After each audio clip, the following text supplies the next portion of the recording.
हे बघ, गुणाकार करूया सोप्या पद्धतीने. कसा? सोप्या पद्धतीने. 114 गुणिले 96 हा गुणाकार आहे. या ठिकाणी आपल्याला गुणाकार करताना आपण काय करतो? उभी मांडणी करतो. 6 या 3 अंकांना गुणतो, परत आपण 9 या 3 अंकांना. बरोबर? हे करण्यापेक्षा आता आपण काय करूया? सोप्या पद्धतीने याचं उत्तर काढूया. बघा, गुणाकार या ठिकाणी आपण या पद्धतीने मांडून घेऊया. 114 गुणिले 96 मांडला आपण. म्हटलं आता काय करायचं आपण? या ठिकाणी बघायचं 100 हा अंक लक्षात ठेवायचा. किती? 100. हे 100 पेक्षा कमी का जास्त आहे? जास्त. कितीने जास्त आहे? 14 जास्त आहे. मग याच्या खालीच काय करा? अधिक 14 आहे. का लिहायचं अधिक 14? जास्त. जास्त. आता हे 100 पेक्षा कमी का जास्त आहे? कमी. कितीला कमी आहे? 4. मग याच्या खाली द्या वजा 4. याच्या खाली काय करायचं? वजा 4.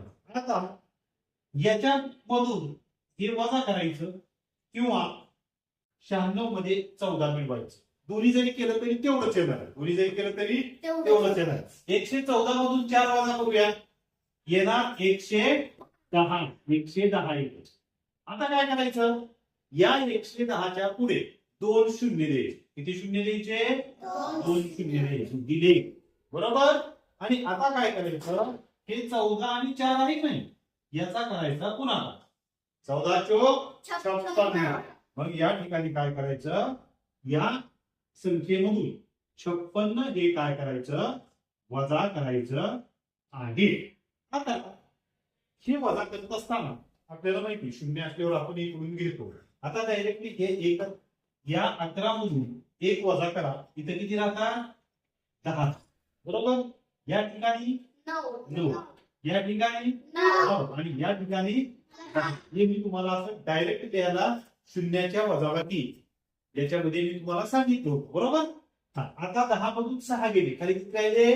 4.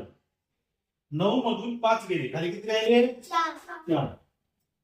9 मधून 0 गेला, खाली किती राहिले? 9. शून्याशी 0 आणि एकाशी 1. बघा, 10,944 हे आलं याचं उत्तर. 10,944 हे काय झालं? उत्तर आलं. आहे की नाही सोपं?